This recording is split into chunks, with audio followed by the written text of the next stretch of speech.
जब हम सूर्य नारायण भगवान को अर्घ देते हैं, जल चढ़ाते हैं, तो वो जल पृथ्वी पर जब गिरता है तो उसके छींटे हमारे शरीर पर लगते हैं। क्या वो ठीक है? क्या वो श्रेष्ठ है? तो शिव महापुराण की कथा कहती है, जब हम सूर्य को अर्घ देते हैं, सूर्य को जल चढ़ाते हैं, वो पानी जब पृथ्वी पर गिरता है, उसके छींटे हमारे शरीर पर लगते हैं, तो वो श्रेष्ठता का भाव निर्मित करते हैं। वो गलत नहीं हो सकता। कारण अब वो भी समझ लीजिए।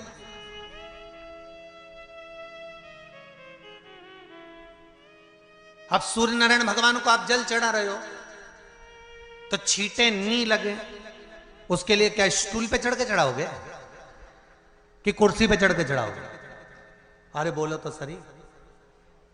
अब कई लोगों के दिमाग में यह बात भरा गई कि हम भगवान को जल चढ़ाते हैं, वो हमारे शरीर में छींटे लगते हैं, जमीन पे से पानी गिरता है, वो हमारे शरीर को छींटे लगते हैं, भगवान को अच्छा नहीं लगता होगा। कौन ने कहा? पहले तो उसको पकड़ के ला।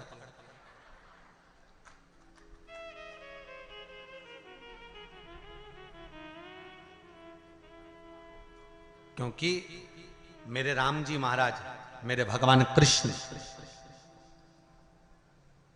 बड़े बड़े संत, साधु, सन्यासी, तपस्वी, साधक, उपासक जितने भी हुए, जिन्होंने सूर्य की आराधना करी, इन्होंने टेबल पे चढ़कर या कुर्सी पे चढ़कर जल नहीं चढ़ाया। इन्होंने पृथ्वी पर खड़े होकर ही, क्योंकि पृथ्वी तत्व के देव हैं शिव। जब हम मृत्यु लोक पर खड़े होकर, पृथ्वी पर खड़े होकर भगवान शंकर का भाग पृथ्वी तत्व को धारण कर कर जल को हाथ में लेकर जब समर्पित करते हैं, और जो जल नीचे गिरता है वो शरीर पर अगर लगता है तो हमको उसका आशीर्वाद ही प्राप्त होता है, दोष नहीं लगता। पर लोगों ने इसको विपरीत कर दिया। कि कौन ने विपरीत करा? कई लोगों ने इसको विपरीत कर दिया। कौन ने विपरीत करा? तो जो दूसरे धर्म के लोग होते हैं, जिनको हिंदू धर्म से नफरत होती है और जो हिंदू धर्म की पूजन, सेवा, अर्चना को समाप्त करना चाहते हैं, वो धीरे धीरे धीरे धीरे कहने लगे कि सूर्य को जल चढ़ाओगे तो शरीर में लगेगा, शरीर में लगेगा तो दोष लगेगा। इसको कह कहकर घर घर घर में सूर्य को जल चढ़ाना लोगों ने बंद कर दिया कि आप जल चढ़ाएंगे तो दोष लगेगा, शरीर पे छींटा लगेगा, शरीर को ऐसा लगेगा। ये दोष नहीं है। कितनी सुंदर बात है महाराज। सूर्य नारायण भगवान को जब जल चढ़ाया जाता है, हाथ सिर से 8 इंच की दूरी पर होना चाहिए। जम के बोलिए, सिर से कितना ऊंचा होना चाहिए? 8 इंच ऊपर अपना हाथ होना चाहिए मस्तक से सूर्य को जल चढ़ाते समय।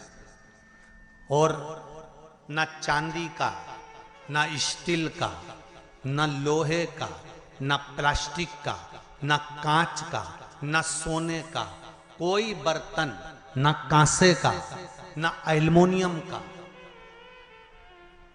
ना पीतल का, केवल एक पात्र होना चाहिए, वो है तांबे का। काय का पात्र होना चाहिए? तांबे का पात्र। और सूर्य नारायण भगवान को जब 8 इंच ऊपर तुम्हारा हस्त है, और जब हम सूर्य को जल चढ़ा रहे हैं, कैसे जल चढ़ाना है वो भी समझ लीजिए। अगर कोई कैंसर का मरीज है, जिसके चेस्ट में कैंसर आ गया हो, लेफ्ट में, राइट में कहीं पर कैंसर आ गया हो, या कोई गठान आ गई हो, तो महाराज आप जल चढ़ाते समय उस जल की धार को सूर्य भगवान को जब चढ़ा रहे हो, तो धार आपकी गठान की ओर जाना चाहिए, जिससे सूर्य की किरण उस जल में से आपके उस स्थान पर पड़े, उस जगह पर पड़े जहां पर गठान है। महाराज आप लगातार जल तो चढ़ाना चालू करो, अच्छे अच्छे डॉक्टर फेल हो जाएंगे और कह देंगे गठान ठीक हो गई। आपका लीवर और किडनी गड़बड़ कर रहा है, आप प्रतिदिन, आपका स्वास्थ्य गड़बड़ रहता है, आप प्रतिदिन ये ज्योतिष शास्त्र के अंतर्गत, रत्न शास्त्र के अंतर्गत, ये रत्न शास्त्र, ज्योतिष शास्त्र, रंग शास्त्र जो हमारे यहाँ है, रंगों के हिसाब से ये जितने रत्न होते हैं, माणिक हुआ, मोती हुआ, नीलम हुआ, मूंगा हुआ, पुखराज हुआ, ये क्यों कहते हैं ये पीला है, ये सफेद है, ये नीला है, ये लाल है, इसको शरीर में क्यों पहनाते हैं? उसका कारण होता है कि जब शरीर में पहनते हैं, सूर्य की किरण उसमें पड़ती है, हमारे शरीर पर वो कलर का इफेक्ट पड़ता है, उस कलर को शरीर पर लगता है, और शरीर पर लगता है तो हमारा शरीर धीरे धीरे, हमारी जो इंद्रियां हैं वो सही होने लगती हैं, काम सही होने लगता है। तो आप कहते हो ना सब, मैं कौन सा नक पहनूं, मैं कौन सा मोती पहनूं, मैं कौन सा पुखराज पहनूं, मैं कौन सा नीलम पहनूं, वो ज्योतिष शास्त्र के अंतर्गत, रत्न शास्त्र के अंतर्गत जितने रत्न हम पहनते हैं ये केवल उस किरण के लिए ही तो पहनते हैं कि जो सूर्य की किरण मिले, उस किरण का प्रभाव हमारे शरीर पर पड़े। तो इन सबसे अच्छा है कि सुबह शंकर भगवान का नाम लो, तांबा का लोटा में जल भरो, 8 इंच ऊपर सिर से हाथ होना चाहिए, और सूर्य नारायण भगवान का दर्शन साधारण नहीं, जो जल तुम चढ़ा रहे हो वो जल की जो धार आ रही है उसमें सूर्य का दर्शन होना चाहिए, तो कैंसर की बीमारी कभी नहीं हो सकती। लीवर, किडनी, हार्ट, आपके हार्ट में अगर तकलीफ है, डॉक्टर ने कह दिया कि इसमें नस चोक है, आपको कहीं ना कहीं छल्ला डलेगा, आपको कह दिया इसमें कुछ ना कुछ प्रॉब्लम आ रही है, आप सूर्य को अर्घ देना चालू कर दो, सूर्य को जल चढ़ाना चालू कर दीजिए। आप सूर्य को जल चढ़ाओ, वो जल की जो तरंग आ रही है, वो जल जो निकल कर जा रहा है, उसकी जो किरण आपके हृदय पर, आपकी छाती पर पड़ रही है, नाड़ियों में पड़ रही है, नसों में पड़ रही है, उसका बल देखो तो सही। 1 महीना लगातार चढ़ाओ, तो 15 दिन 20 दिन कर तो देखो। क्यों राम जी महाराज जल चढ़ाते थे, क्यों भगवान कृष्ण जल चढ़ाते थे सूर्य को, क्यों दशरथ जी महाराज जल चढ़ाते थे, क्यों कश्यप ऋषि जल चढ़ाते थे सूर्य को, सारे 33 कोटि देवता, सारे ऋषिवर, साधु संत सन्यासी तपस्वी साधक उपासक सब भगवान सूर्य को अर्घ दिया करते थे। क्यों देते थे, किस लिए?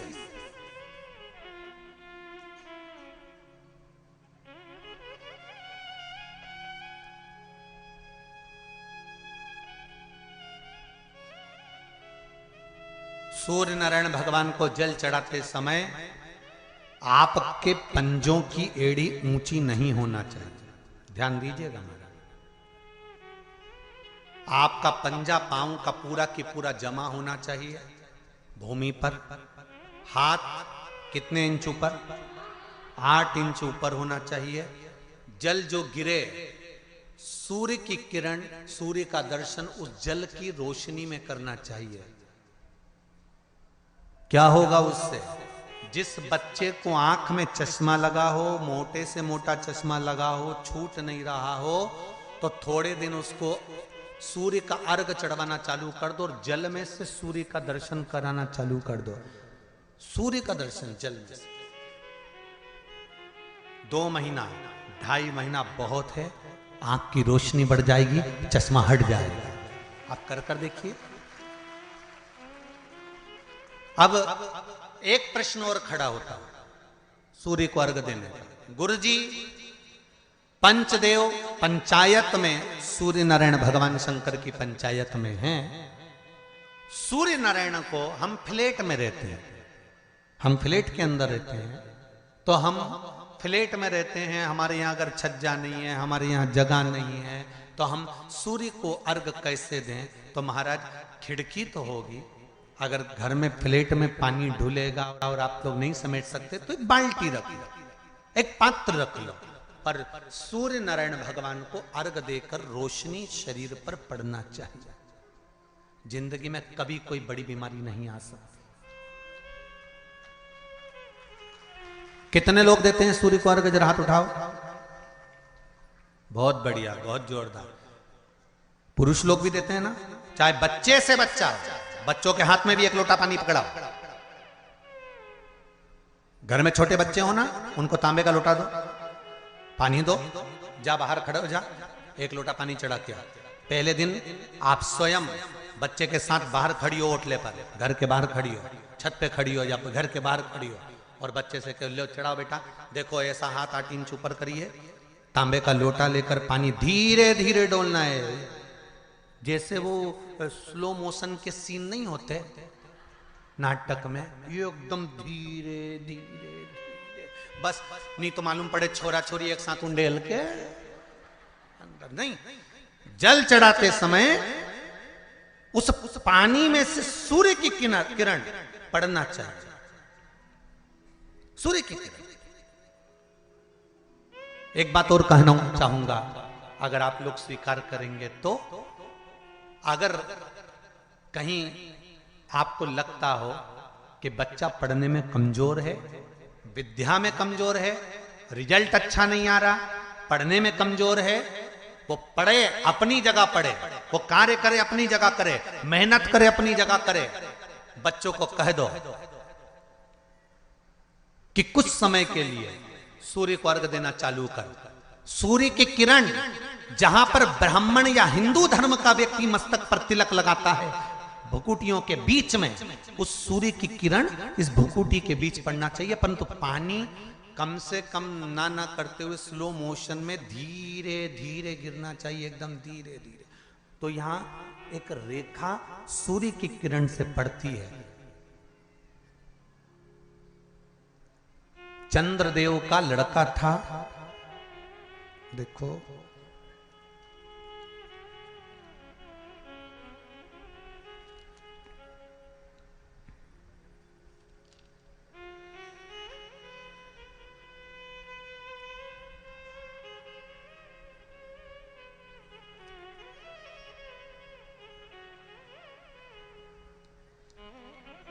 चंद्रदेव का लड़का था वर्चा। क्या नाम था? जम के बोलिए जरा। वर्चा। सुंदर प्रसंग है शिव पंचायत, शिव महापुराण का। जब संसार के हित के लिए, संपूर्ण विश्व कल्याण के लिए ब्रह्मा जी ने 33 कोटि देवताओं को बुलाया, और बुलाकर ब्रह्मदेव ने कहा कि हे देवताओं, मृत्यु लोक में, द्वापर में भगवान कृष्ण, भगवान विष्णु कृष्ण के रूप में अवतरित होने जा रहे हैं। सारे देवता अपने अपने पुत्रों के साथ में, अपनी अपनी पुत्रियों के साथ में, पुत्र वधुओं के साथ में, धर्म पत्नियों के साथ में, 33 कोटि देवता द्वापर में रूप रख रख कर, आप भी जन्म लो, आप भी प्रकट हो, क्योंकि भगवान कृष्ण। सारे देवता जाने लगे, पर चंद्रदेव ने मना कर दिया। चंद्रदेव बोले कि मैं तो चले जाऊंगा, मना नहीं है, अगर आप कहते हो तो मैं चले जाऊंगा, मैं जाकर रूप रख लूंगा और भगवान कृष्ण की सेवा में लग जाऊंगा, पर मेरा बेटा वर्चा, चंद्रदेव कहते मेरा पुत्र वर्चा नीचे नहीं जाएगा।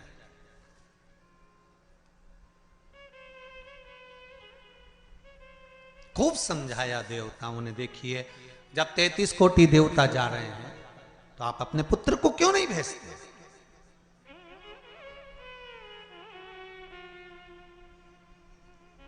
शिव महापुराण की कथा एक बड़ा सुंदर बात कह रही है, अच्छी लगे तो रख लेना, नहीं लगे तो जाते जाते कहीं कोई कुंड या तालाब मिले तो उसमें पटक दे। बात तो कहेंगे व्यासपीठ से, अच्छी लगे तो रखो। देवता कह रहे हैं, चंद्रदेव वर्चा को, आपके पुत्र को आप मृत्युलोक में भेजो, जनहित के कल्याण के लिए। जब राष्ट्र हित की बात आए, जनहित की बात आए, धर्म की बात आए, सनातनियों की बात आए, चाहिए कि अपने घर के बच्चों को सबसे पहली सीख ये दी जाए कि धर्म का जब मामला हो, सनातनियों का जब मामला हो, जब राष्ट्र सेवा का मामला हो, तो सामने जाकर खड़े हो जाओ, आगे जाकर खड़े हो जाओ। यह हर एक बच्चे को सीख देना चाहिए।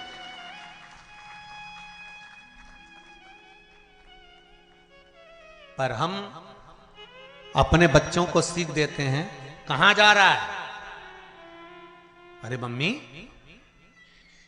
और देखो जरा, भगवान के मंदिर में अनुष्ठान चल रहा है, साहू परिवार शिव महापुराण की कथा करवा रहा है, गांव में कथा हो रही है, गांव के अंतर्गत कार्यक्रम चल रहा है, संपूर्ण गांव का कार्य है, तुझे क्या करना जाकर? वो तो उनका काम है ना, चुप बैठ रहे। माता और पिता को चाहिए कि अगर हमारे गांव में अगर आए हैं इतने मेहमान, हमारे गांव में इतने लोग कब आएंगे साहब? ये तो शंकर की कृपा से शिव के रूप में आए हैं। कब आएंगे?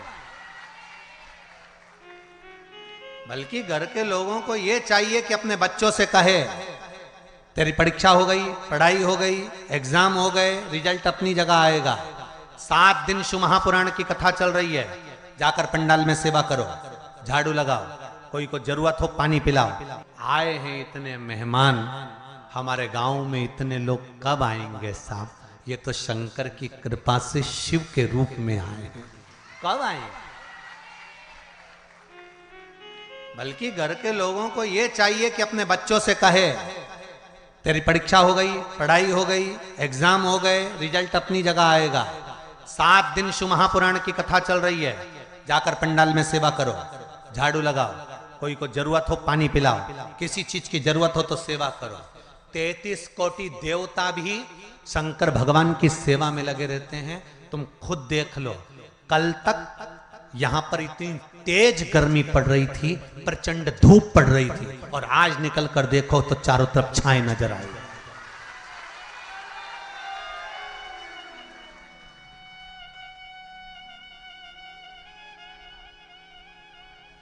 कार्यकर्ता कह रहे थे, गुरुजी इतनी गर्मी, इतनी गर्मी, इतनी गर्मी, इतनी गर्मी कि कपड़े तक पसीने में नहा रहे हैं। अब बोलो, गर्मी किस किस को लग रही है आज? जम के तो बोलो जरा, लग रही कहीं? सूर्य नारायण भगवान को भी शंकर जी ने कह दिया, जरा छाता लगा ले थोड़ी देर के लिए, 3 घंटा कथा चल रही है। ये शिव कृपा। और पूरे पंडाल में 2 बजे कथा चालू हुई है, और 2 बजे से लेकर अभी जो भी टाइम हो 4:30 बजने वाली है, और उतनी देर में तुम देख लो पूरी जगह छांव ऐसी, सब दूर धूप पड़ रही है, और यहाँ पूरे पंडाल के आसपास ऐसा लग रहा है जैसे भगवान खुद हवा कर रहा, खुद कृपा कर रहा। तो ये शिव कृपा नहीं तो और क्या है? शिव दया नहीं तो और क्या?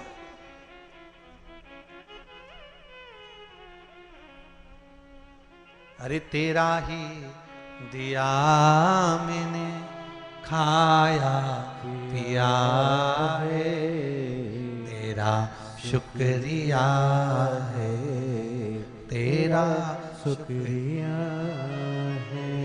मुझे भोले बाबा ने बहुत दे दिया है, तेरा शुक्रिया है, तेरा शुक्रिया है। जब धर्म हित की बात आए, सनातनियों की बात आए, देव और देवताओं की बात आए, तब हमारे बच्चों को हमें सीख देना है कि आगे बढ़ जा। पर चंद्रदेव ने अपने पुत्र वर्चा को कहा, यह नहीं जाएगा। द्वापर में मृत्यु लोक में भगवान नारायण के साथ में कार्य करने के लिए नहीं जाएगा।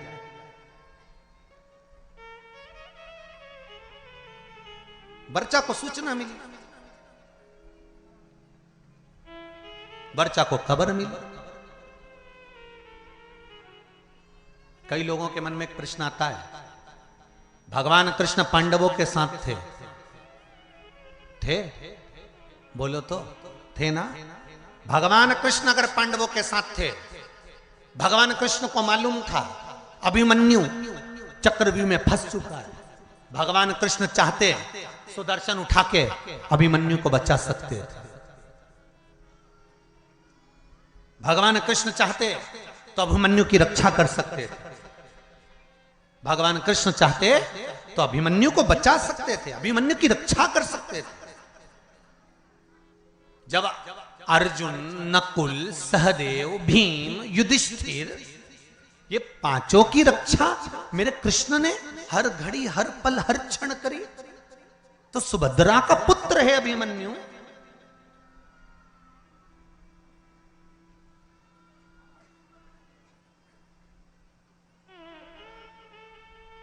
अर्जुन का पुत्र है अभिमन्यु, तो फिर अभिमन्यु की रक्षा क्यों नहीं करी? क्या भगवान कृष्ण को नहीं मालूम था कि ये मरने वाला है? क्या भगवान कृष्ण को नहीं ज्ञात था कि ये मरने वाला है? उसकी कथा है ये। चंद्रदेव वर्चा को मालूम पड़ा,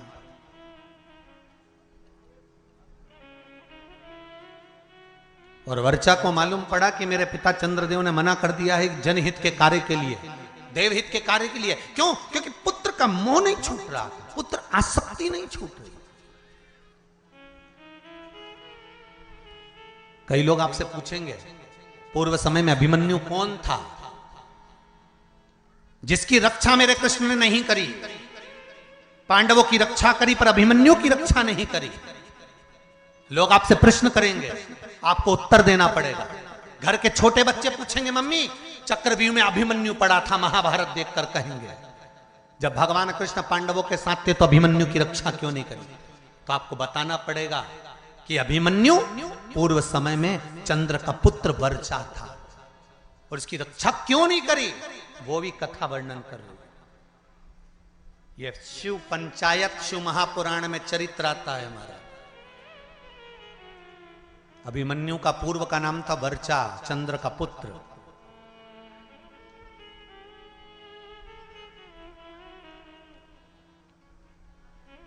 क्या कमी पड़ गई थी, क्यों नहीं करी? वर्चा को मालूम पड़ा कि मेरे पिता ने मुझे मना कर दिया, मेरे पिता ने कह दिया कि मृत्युलोक में मेरा पुत्र वर्चा नहीं जाएगा, क्योंकि पुत्र आसक्ति, पुत्र मोह, पुत्र का स्नेह बड़ा प्रबल होगा। पुत्र का मोही तो था जो धृतराष्ट्र का पूरा वंश डूब गया। अगर पुत्र मोह में धृतराष्ट्र नहीं पड़ता ना तो बच जाता पूरा परिवार, पूरा परिवार बच जाता। पर माताओं और भाई जितने लोग कथा सुन रहे हैं, आपसे निवेदन है इतना पुत्र मोह मत पालना कि तुम्हारी औलाद ही तुमको नष्ट कर दे, तुम्हें बर्बाद कर दे। ऐसा पुत्र मोह मत पालना।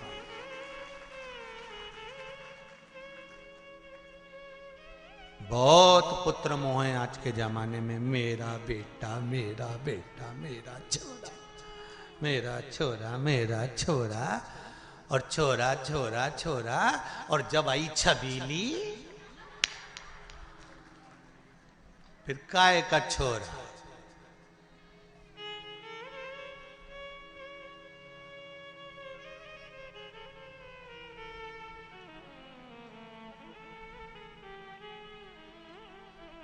फिर तो छोरा छबीली के नेन पे चले, छबीली एक बार घूर के देख लेनी,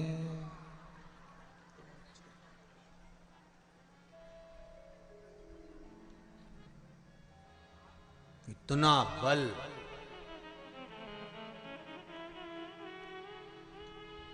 इतनी बार घर से निकलता था, कभी मम्मी से कहकर नहीं जाता था कि मैं यहाँ जा रहा हूं। जिस दिन से शादी हुई घरवाड़ी के 50,000 के जाना पड़ता है कि मैं यहाँ जा रहा हूं। अब तुम सोच लो कितना बदलाव आया ब्याह के बाद, शादी के बाद। पहले जाता था तो मम्मी से कहकर नहीं जाता था कि मैं यहाँ जा रहा हूं, मैं आ रहा हूं, मैं ये करने जा रहा हूं। अब शादी होने के बाद अगर घर से जाता है ना तो पहले उसको बताना पड़ता है, नहीं तो 50,000 फोन लगा के पूछ लेती है कहाँ हो। बस इतना बोला ना तो बापड़ा का पसीने की बूंद छा। अब भी आया 20 मिनट में, बस पहुंच ही दिया हूं। आ रहे हो वो वाला हाल है ना। एक पत्नी ने पति से कहा कपड़े पड़े हैं बाथरूम में,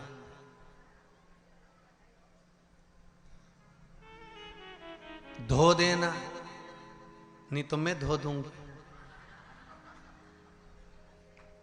अब समझदार पति था, समझ गया अगर कपड़े नहीं धोए तो ये अपने को, मतलब एक ही लाइन बोली उसने जगदम्बा ने, बाथरूम में कपड़े पड़े हैं धो देना, नहीं तो मैं धो दूंगी। अब उतने में समझदार पति समझ गया कि अपन को धोना जरूरी है, नहीं तो ये अपने को धो देगा। तो बेचारा नहाया बाद में, पहले वाने कपड़े ही धोया क्योंकि उसको मालूम था नहीं तो अपने धो देगी दारू। तो ये निवेदन है आप सबसे। बच्चों को वर्चा ने कहा अपने पिता चंद्र से कि आप पुत्र मोह में पड़े हो, पुत्र मोह की आसक्ति है आप।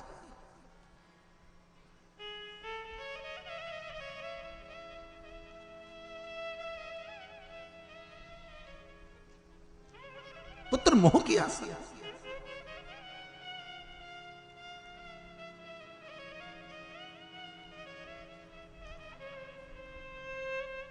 बेटा, मैं नहीं चाहता कि मृत्यु लोक में तुम द्वापर में भगवान विष्णु के साथ नीचे लीला करने के लिए जाओ, क्योंकि नीचे मैं जानता हूं युद्ध होने वाला है और युद्ध होगा और सब समाप्त होगा। वर्चा ने कहा चंद्रदेव से, पिताजी, दो क्षण भी अगर भगवान का साथ मिलता है ना, तो उससे बढ़कर कोई कृपा नहीं हो सकती। जब रावण मरा था तो मंदोदरी सिर पटक पटक कर रो रही थी, रावण की धर्म पत्नी मंदोदरी।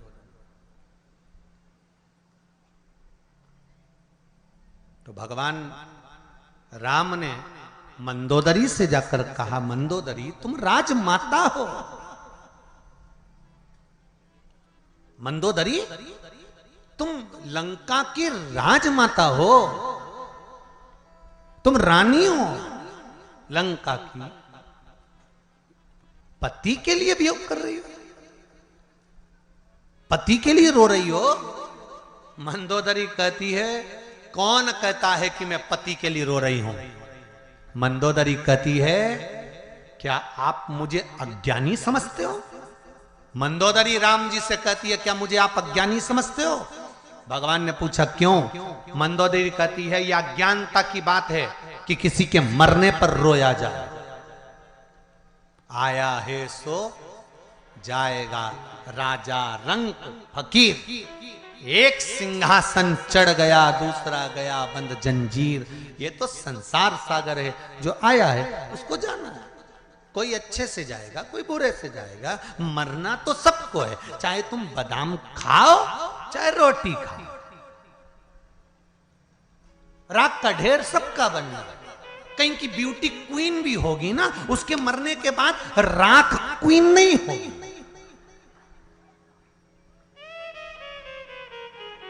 कहीं का बोल्ड भी होगा खूब ढल्ले सल्ले बनाकर रखा होगा, खूब जोरदार बॉडी शॉडी बनाकर रखा होगा, खूब जोरदार उसने शरीर बनाकर रखा होगा, तो मरेगा तो भी राख का ढेर होगा। वो राख के ढेर में बॉडी नजर नहीं आएगी। और 4 घंटे तुम अगर मेकअप भी करोगे ना, तो मरने के बाद में मेकअप ढेर में नहीं दिखाएगा। तो बादाम खाओगे तो भी मरोगे, नहीं खाओगे तो भी मरोगे, रोटी खाओगे तो भी मरोगे, नहीं खाओगे तो भी मरोगे। तो ये अंदाजे में मत रहना कि मृत्यु तुम्हारा चेहरा देखकर तुम्हें 2-4-8 दिन और ज्यादा दे देगी। हो यमराज से किसी की रिश्तेदारी थोड़ी ना कि तुम जोरदार बहुत जोरदार श्रृंगार मिंगार करके रहो, 2 घंटा तक पेंसिल लाइन खींचो, डब्बा भरो, फिर खजूर वाली चोटी करो, ने जोरदार तैयार मैयार होके रहो। तो तुम सोचो कि यमराज आएगा तो मैं तो उससे कह दूंगी ने बाजू वाली के ले जा, ने मेरे को छोड़ जाओ। तो यमराज का तुम्हारा काका जी लगे तो छोड़ जाएगा। इस अंदाजे में मत रहना रही हो छत्तीसगढ़ वाली। सुन लो ओ बमलेश्वरियों देवियों, अच्छे से सुन लेना, इस अंदाजे में मत रहना। तो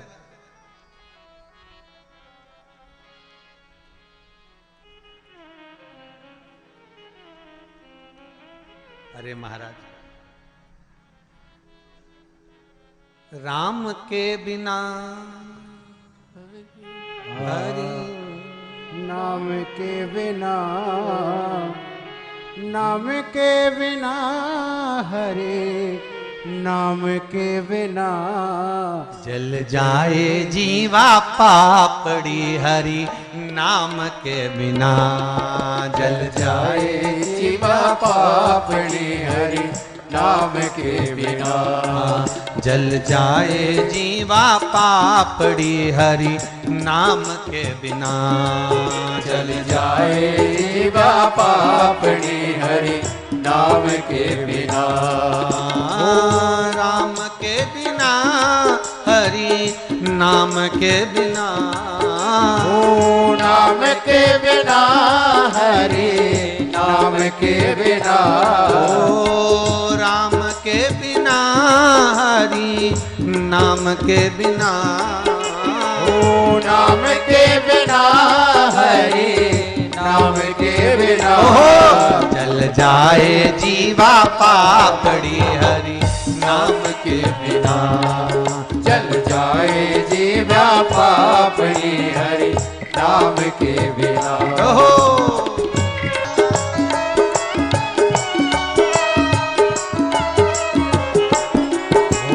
पंछी पंख बिना बिच्छू डंक बिना आरती शंख बिना। ओ पंछी शंख बिना बिच्छू डंक बिना आरती शंख बिना। ओ पंछी पंख बिना बिच्छू डंक बिना आरती शंख बिना। पंछी पंख बिना बिच्छू डंक बिना आरती शंख बिना। ओ गणित अंक बिना कमल पंख बिना निसमयंक बिना। मनुष्य अंक बिना कमल पंख बिना निसमयंक बिना। व्यर्थ भवन चिंतन जैसे हो व्यर्थ भ्रमण चिंतन जैसे जैसे हरि नाम बिना। जल जाए जीवा पापड़ी हरि नाम के बिना। जल जाए जीवा पापड़ी हरि नाम के बिना। नाम के बिना हरि नाम के बिना। नाम के बिना हरि नाम के बिना। ओ नाम के बिना हरि नाम के बिना। ओ नाम के बिना हरि नाम के बिना। जल जाए जीवा पापड़ी हरि नाम के बिना। जल जाए जीवा पापड़ी हरि नाम के बिना। ओ जल जाए जीवा पापड़ी हरि नाम के बिना। जल जाए जीवा पापड़ी हरि नाम के बिना। हर हर महादेव। वर्षा ने कहा पिताजी तुम्हारा ये मोह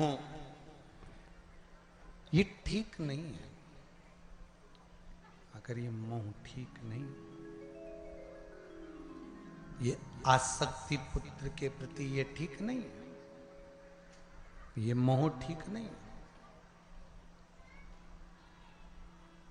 कहा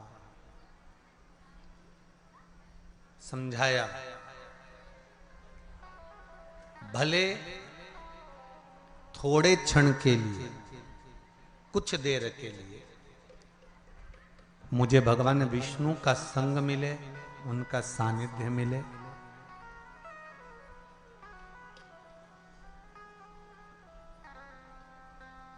पर मिला तो शरीर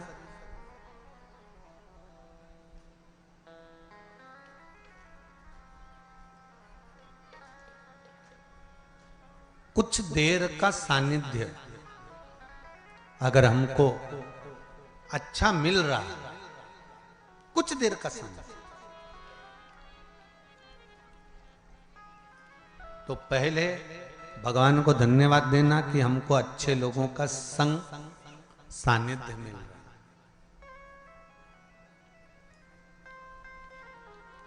वर्चा ने कहा चंद्रदेव के पुत्र बोले आप चाहते हो कि मैं आपके करीब में रहूं पर मैं चाहता हूं कि अगर मेरे नारायण भगवान विष्णु कृष्ण अवतार लेकर लेने जा रहे हैं तो मैं 2 क्षण उनका सानिध्य प्राप्त करूं भले 2 क्षण के लिए जाऊं पर जाऊं। अपने नजदीक में अगर शिव महापुराण की कथा हो कहीं आसपास क्षेत्र में कहीं कथा हो, सत्संग हो, तो प्रयास करना कि भले थोड़ा समय जाऊं पर जाऊं, शिव की आराधना कर कर आऊं, शंकर की उस धरा को चरण छू कर आऊं जहां का कंकर शंकर है, उसको छू, भले 2 क्षण पर जाऊं, वहां पहुंचूं।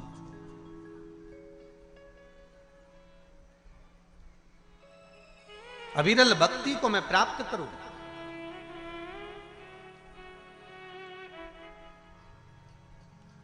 शिव आराधना में मैं डूबूं।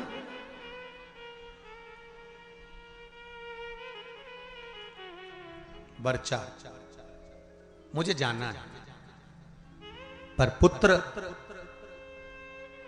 मैं तुझे भेजने से पहले देवताओं से बात करूंगा। चंद्रदेव ने बुलाया भगवान ब्रह्मा को और ब्रह्मदेव से कहा, प्रभु मेरी एक बात को स्वीकार करेंगे? बोलिए क्या बात? मैं अपने पुत्र वर्चा को भेजने को तैयार हूं, पर चाहता हूं कि ज्यादा समय मेरा पुत्र मृत्यु लोक में ना रहे, तुरंत मेरे पास वापिस लौट कर आ जाए। ब्रह्मा जी ने कहा तथास्तु।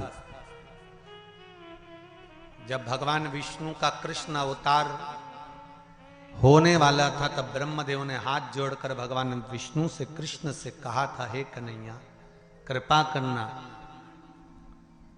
आप अर्जुन को, नकुल को, सहदेव को, भीम को, युधिष्ठिर को और भी जितने जितने हैं इनको बचा लेना, पर चंद्र का पुत्र वर्चा जो अभिमन्यु बनकर जन्म लेगा इसको मत बचाना, क्योंकि इसके प्राण छूटेंगे, ये तुरंत अपने पिता के पास चले जाए। कई लोगों ने प्रश्न खड़े करे, भगवान कृष्ण सबको बचा सकते थे तो इनको क्यों? एक प्रश्न और आता है, कई लोग प्रश्न खड़े करते हैं कि केदारनाथ जी में त्रासदी मची थी ने, इतने मर गए थे, भगवान अगर थे तो भगवान ने क्यों नहीं बचाया? तुम्हारा जब जन्म होता है ऊपर लिखा पड़ी होती है कितने समय के लिए जाना चाहते हो, सील ठप्पे ऊपर से लगे होते हैं, नीचे नहीं। जब अभिमन्यु जन्म ले रहा है तो वर्चा स्वयं चंद्रदेव करेंगे, मेरा पुत्र मुझे शीघ्र चाहिए।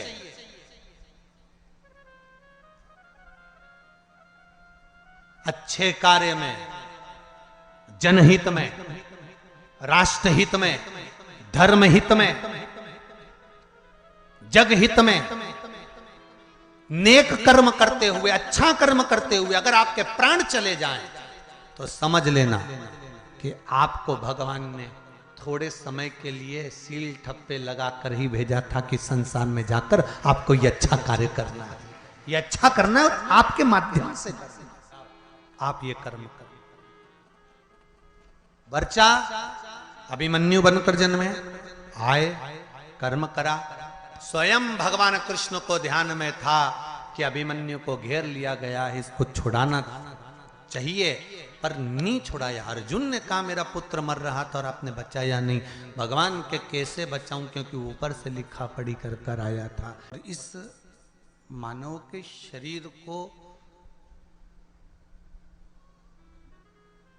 परमात्मा तक लेकर जाना, इन इंद्रियों को भगवान के भक्ति में डुबो देना, एक शरीर को पाने के बाद कुछ अच्छा कर्म कर देना, यही शिव महापुराण की कथा वर्णन करती है।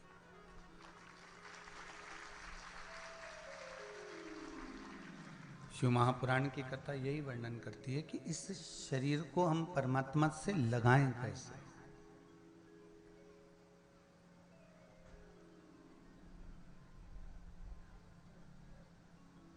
इस शरीर को हम भगवान तक लेकर कैसे जाएं।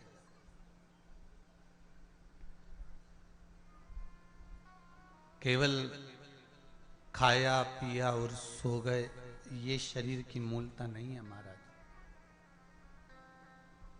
शरीर की मूलता इसको नहीं कहेगी केवल खाया पिया और आप सो गए, इसमें शरीर की मूलता नहीं है।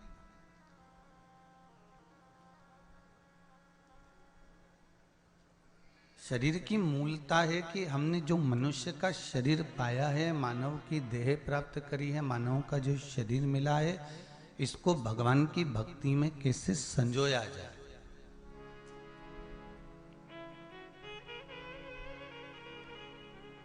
एक फूल अगर खिलता है ना, तो आप अपने बगीचे में उस फूल को देखकर विचार कर लेते हो कि इसको मुझे जूड़े में सजाना है कि परमात्मा को चढ़ाना है।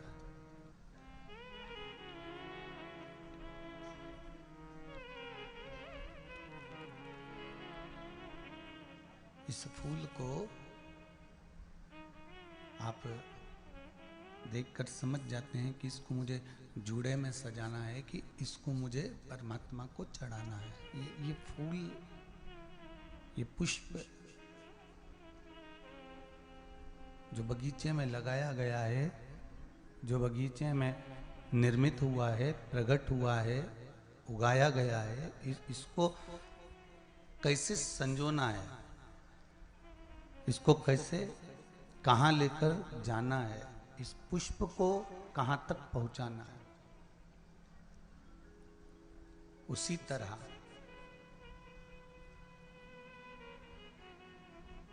जैसे पुष्प के लिए विचार करा जाता है कि ये पुष्प मुझे जूड़े में लगाना है कि भगवान को चढ़ाना है, कहाँ समर्पित करना है, इसको मुझे कहाँ तक पहुँचाना है इस पुष्प को, उसी तरह यहाँ शिव महापुराण की कथा भी कहती है कि परमात्मा ने अपने बगीचे में, इस संसार सागर में हमारा जो जन्म कराया है, हमें जो जन्म दिया है, हम भी उसके बगीचे के एक पुष्प हैं।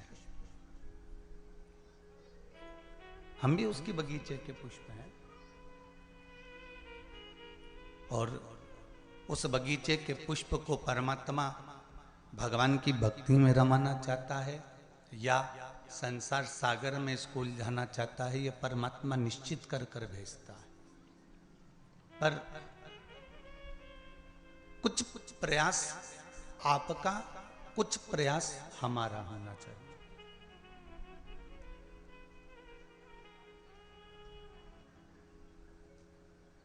थोड़ा थोड़ा प्रयास यदि हम लोग करते हैं कि हाँ, हमारे चित्त को, हमारे मन को, हमारी वृत्ति को, हमारी सोच को हम परमात्मा तक लेकर जा रहे हैं, तो परमात्मा उसको खींचेगा।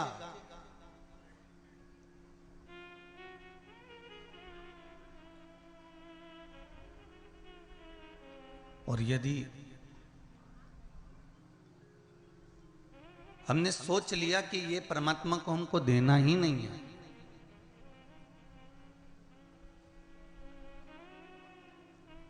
हमें परमात्मा तक लेकर जाना ही नहीं है, तो फिर परमात्मा भी सोचता है कि मैंने जिस पुष्प का निर्माण जिस चीज के लिए करा था, वो पुष्प वहां तक पहुंच ही नहीं रहा।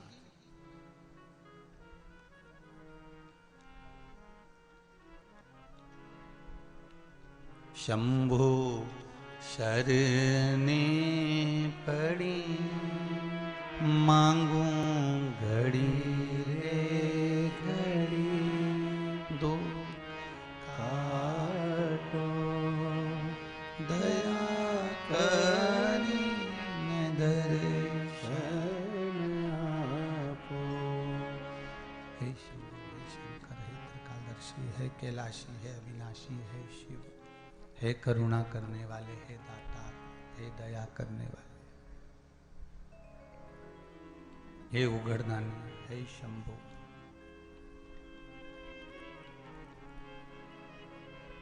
ये जो शरीर मिला, इस शरीर को हम परमात्मा की भक्ति तक लेकर जाएं और परमात्मा की अविरल भक्ति में इसको डुबो दें।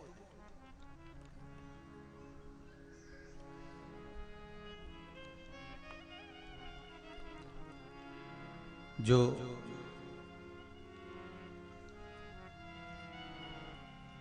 साहू परिवार द्वारा यहाँ जो कथा चल रही है,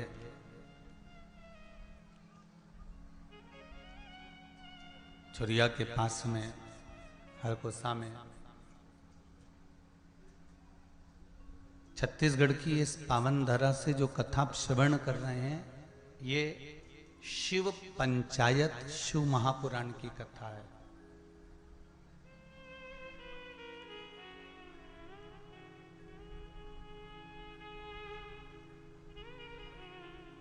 भगवान राम के मंदिर पर जाएंगे, क्या राम जी का रोज जल चढ़ाने को आपको मिलता है? जम के बोलते जाओ जरा। राम मंदिर में रोज जल चढ़ाते हो? नहीं। कृष्ण मंदिर में रोज जाकर जल चढ़ाते हो? नहीं।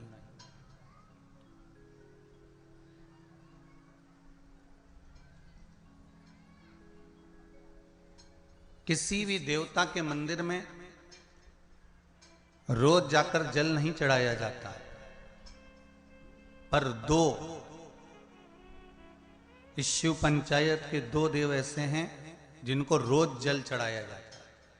एक सूर्य नारायण और दूसरे मेरे देवाधिदेव महादेव, दोनों पर जल रोज चढ़ता है प्रतिदिन।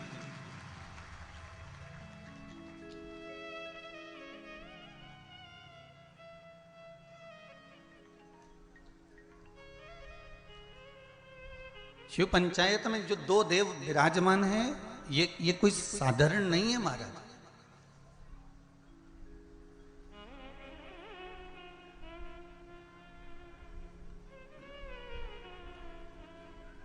इन दोनों देवताओं पर जल जो चढ़ाने का क्रम है,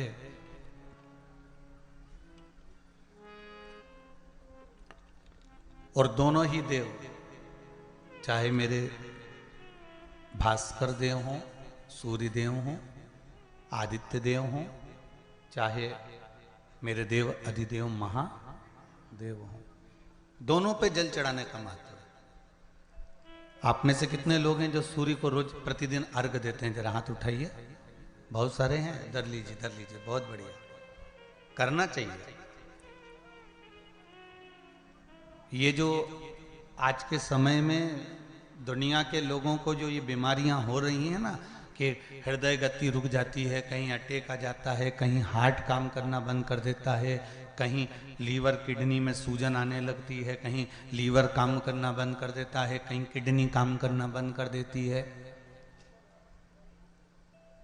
कहीं डायलिसिस चालू हो जाता है, कहीं बाईपास करवाना पड़ जाता है, कहीं नसें ब्लॉक होने लगती हैं, डॉक्टर ने कह दिया बाईपास कराओ।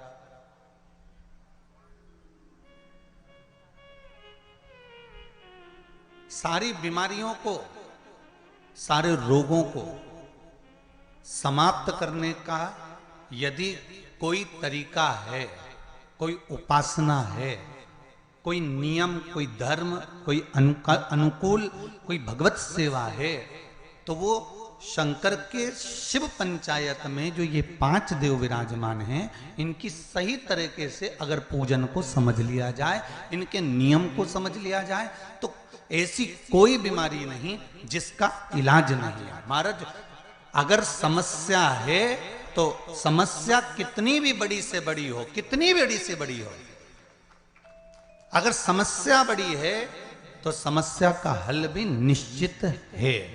अगर कोई रोग आया है तो उसकी दवाई है।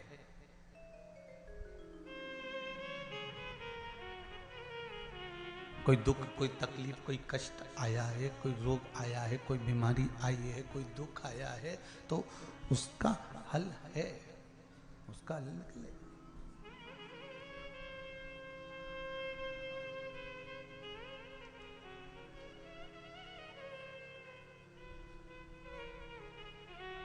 शिव पंचायत को हमें समझना है।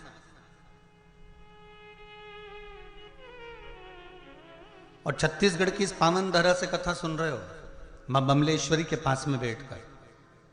हम भी सोचे कि आखिर ये कथा शिव पंचायत मां बमलेश्वरी के पास क्यों हो रही है? क्योंकि पंचायत में, शंकर की पंचायत में 5 देव हैं। पहला विष्णु, दूसरा सूर्य, तीसरा गणेश, चौथी है मां दुर्गा और 5वें नंबर पर है शंकर। ये 5 देव मिलकर शिव पंचायत बनती है। तो हमने विचार करा कि आखिर ये मां बमलेश्वरी के पास में कथा क्यों हो रही है? डोंगरगढ़ के पास में ये कथा क्यों हो रही है? डोंगरगढ़ बमलेश्वरी से 25 किलोमीटर दूरी पर ये कथा क्यों हो रही है? तो समझ में ये आया कि माँ बमलेश्वरी दुर्गा भवानी इस कथा को इसलिए करवा रही है क्योंकि शिव पंचायत में 5 देवताओं में आद्य शक्ति बमलेश्वरी ही मूल रूप से विराजमान है। नहीं तो शिव पंचायत तो अभी चाहते तो देपालपुर हो सकती थी, या फिर आगे रायसेन में कथा है वहां हो सकती थी। अभी रायसेन में भी कथा है 3 तारीख से, 3 अप्रैल से शायद रायसेन में कथा। वहां पर शिव त्रिपुंड शिव महापुराण की कथा रखी है, त्रिपुंड शिव महापुराण। तो शिव पंचायत शिव महापुराण की कथा वो भी बमलेश्वरी के चरणों में। और सबसे ज्यादा भाग्यशाली तो हमने पहले भी कहा है,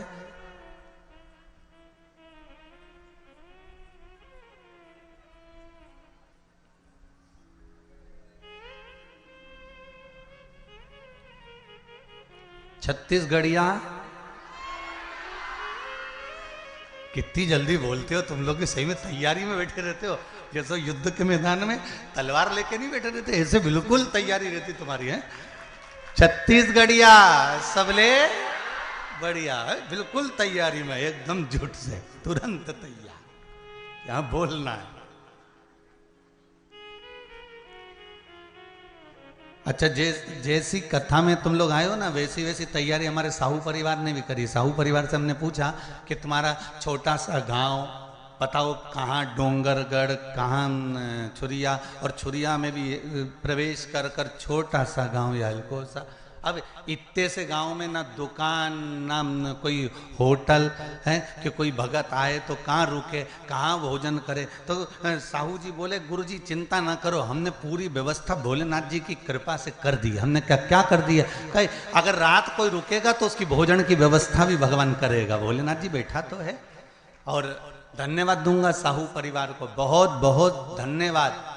बड़े से बड़ा ट्रस्ट, बड़ी से बड़ी समिति कथा करवाती है तब जाकर इतनी व्यवस्था कर पाती है, और उसमें भी पूरी सब्जी 20-25 रुपए में बेचकर खिलाई जाती है। पर धन्यवाद आपको नमन करता हूं जिन्होंने रुकने वाले भक्तों के लिए रुकने की व्यवस्था और भोजन की व्यवस्था इतने लोगों की रात्रि को रुकने वालों के लिए करी, उसके लिए मैं बहुत बहुत धन्यवाद देता हूं। ये शिव ही कर सकता, कोई दूसरा नहीं कर सकता। और आज समझ में आ रहा है कि मां कर्माबाई जगन्नाथ को खिलाती थी आवाज देकर। तो आज तुम भी कर्माबाई के छोरा हो, जितनी साहू समाज है ये कर्माबाई के वंश के अंतर्गत आते हैं। आज मां कर्माबाई को गौरवान्वित करा है संपूर्ण साहू समाज ने, संपूर्ण साहू समाज ने आज कर्माबाई को गौरवान्वित कर दिया कि आए हुए इन भक्तों में जगन्नाथ ही तो है, आए हुए इन भक्तों में भगवान ही तो है। कथा करवाने वाला शिव, कथा करने वाला शिव और कथा सुनने वाला शिव, इसके सिवाय है कौन? सब शंकर ही तो है। शिव ओघड़ी ही तो विराजमान है, शंकर ही तो।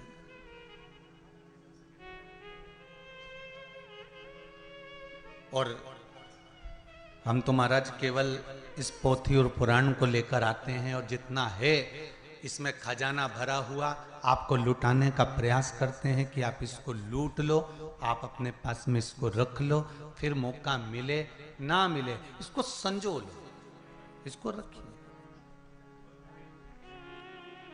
इसलिए कहते हैं ना, राम नाम के महाराज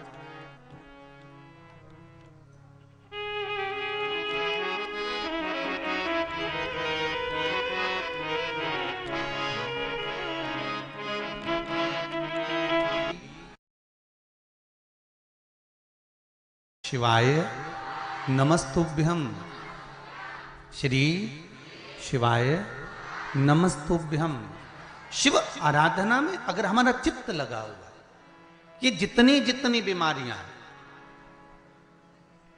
फिर निवेदन करूंगा छत्तीसगढ़ की इस पावन धरा से, चाहे हार्ट से जुड़ी हो, चाहे लीवर से जुड़ी हो, चाहे किडनी से जुड़ी हो, चाहे बड़े से बड़ी, यहां तक शरीर में अगर गांठ भी पड़ी हुई है, तो इन शिव पंचायत के एक एक देवता का पूजन का विधान समझ लीजिए बस।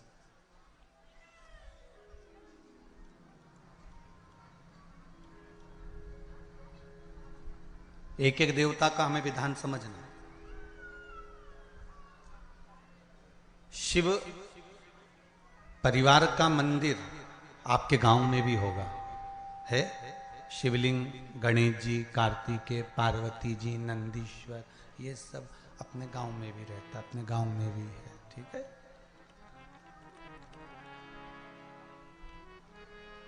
शिव पंचायत बोलते जाओ। 5 कौन कौन? भगवान विष्णु, गणेश जी, दुर्गा भवानी,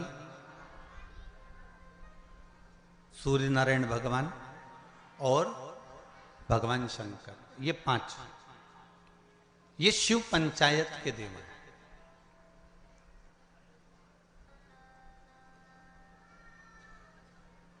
कहते हैं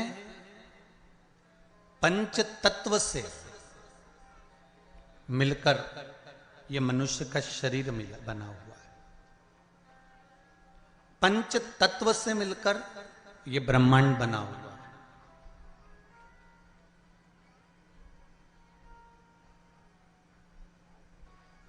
पंच तत्व से मिलकर ही शरीर है और पंच तत्व से मिलकर ही ब्रह्मांड। 5 देव, जब हमारा शरीर छूट जाता है, आत्मा चली जाती है, शरीर जब पड़ा रहता है, तब इसको अग्नि में दिया जाता है। अग्नि में देते हैं तो ये 5 भाग अलग अलग इसके चले जाते हैं। पंच तत्व का शरीर।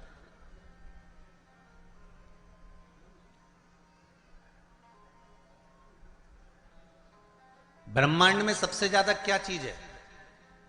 पृथ्वी की पानी। अगर आप नेट पर सर्च करेंगे, निकालेंगे, करेंगे, कहीं सुना होगा तो सबसे ज्यादा है जल। शरीर में भी सबसे ज्यादा क्या है? अरे जम के तो बोलो, जल। सबसे ज्यादा जल। पंच तत्व के 5 देव शिव पंचायत में है। पहले नंबर पर है गणेश, जो जल के देव हैं। काय के देव हैं? जल के।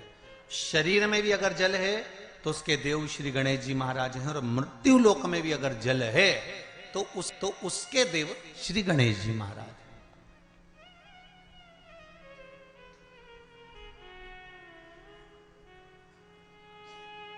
हमारे जीवन में शरीर में जल ज्यादा है, मृत्यु लोक में ब्रह्मांड में जल ज्यादा है। इसलिए सर्वप्रथम किसको बनाया गया? श्री गणेश जी महाराज को। क्यों? क्योंकि ये जल के देव हैं। जिसकी संख्या ज्यादा हो, शरीर में पंच तत्वों में जल की मात्रा ज्यादा है, इसलिए गणेश को प्रधान बनाया गया। एक पत्र ज्यादा तो पढ़े नहीं है, ये थोड़े पढ़े हैं, बाकी के बहुत सारे पत्र हैं। अभी इतने पत्र और हैं जिनको भी पढ़ते हैं, जैसा भजन आएगा। पर इसमें देखिए बड़ा सुंदर भाव लिखा है।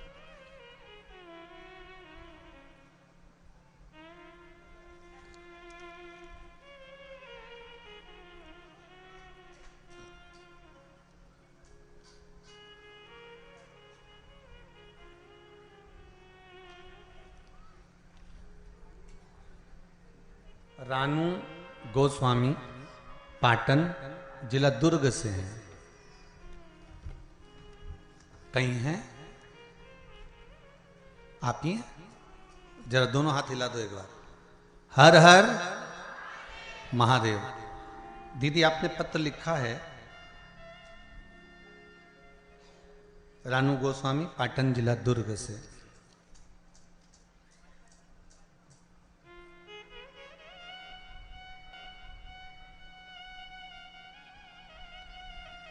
पत्र में लिखा है, रानूजी गोस्वामी ने। मैं ग्राम पाटन की रहने वाली हूँ, जिला दुर्ग की रहने वाली हूँ। मैं पशुपति व्रत का क्या वर्णन करूं गुरुदेव। दीदी आपने पत्र में लिखा है, मेरे जेठ जी का काम छूट गया था, कोई काम नहीं था। आपकी भिलाई में कथा जब शुरू हुई तब हम लोगों ने सुनी थी।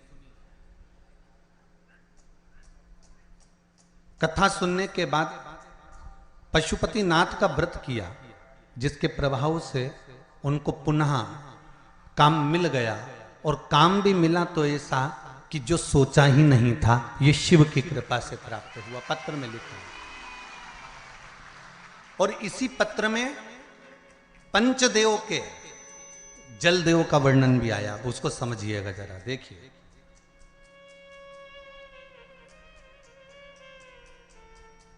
गुरुदेव, मेरे घर पर आपने लिखा है, मेरे घर पर पानी की समस्या थी। आस्था चैनल पर भी पत्र पढ़ाया जा रहा है, जिससे कई लोगों को लगे कि कहीं गुरुजी तो पत्र नहीं लिख देते हो, इसलिए आप लोगों को पत्र आस्था चैनल के माध्यम से भी आपको बताया जाता है। गुरुदेव, मेरे घर पर पानी की समस्या थी, जिसके मेरी पुत्री ने व्रत किया था। 5 सोमवार पूर्ण होने के बाद मेरे घर पर बोर हो गया, और अब पानी की समस्या का भी समाधान हो गया है। हम सब अत्यंत प्रसन्न हैं। बहुत बहुत धन्यवाद रानू जी, ग्राम पाटन, जिला दुर्ग से। बैठ जाइए। बहुत बहुत साधुवाद। बाबा देवादिदेव महादेव की कृपा पर बनी रहे। हर हर महादेव। अर्थात इस पत्र के माध्यम से हमको यह समझना है कि हम शिव की आराधना केवल अकेले नहीं कर रहे हैं। फिर एक निवेदन करूंगा आप लोगों को, आप अगर शंकर जी के मंदिर में एक लोटा पानी चढ़ा रहे हो ना, तो ये विचार मत करना कि हमने केवल शंकर जी को चढ़ाया।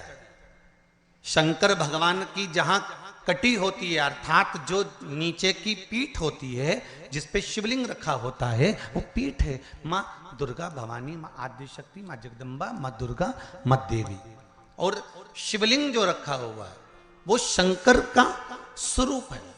ऊपर से जो जलाधारी में से जल गिर रहा है, एक एक बूंद, वो जया, विषहरा, शामरी वारी, दौतली, देव, शिव जी की 5 बेटियां। जो शिवलिंग के सामने एक मोटी सी बीच में लाइन होती है, वो शंकर जी की छोटी लड़की अशोक सुंदरी है। और जो दोनों साइड में भाग नजर आता है, ये गणेश जी और कार्तिकेय जी महाराज। गणेश और कार्तिकेय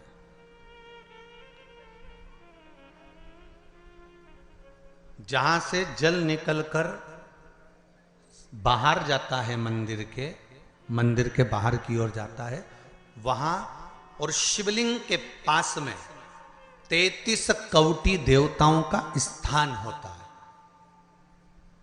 आप जिस कामना से पशुपति व्रत करते हैं, आप जिस कामना से पशुपति व्रत का नियम धारण करते हैं, पशुपति व्रत करते हैं, जिस कामना से आप पशुपति व्रत उठाते हैं, शिव की आराधना करते हैं, पूजन करते हैं, अर्चना करते हैं, तो गणेश की आराधना भी स्वतः साथ में हो जाती है। देवी की आराधना भी साथ में हो जाती है, सूर्य देव की आराधना भी साथ में हो जाती है, सभी देवताओं की आराधना साथ में। और जब आराधना साथ में होती है तो उसका फल भी हमको प्राप्त होता है।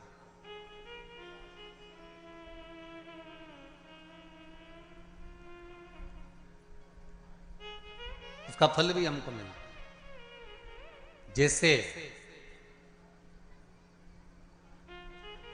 शिव पंचायत का पूजन कर कर एक कलश में जल भरकर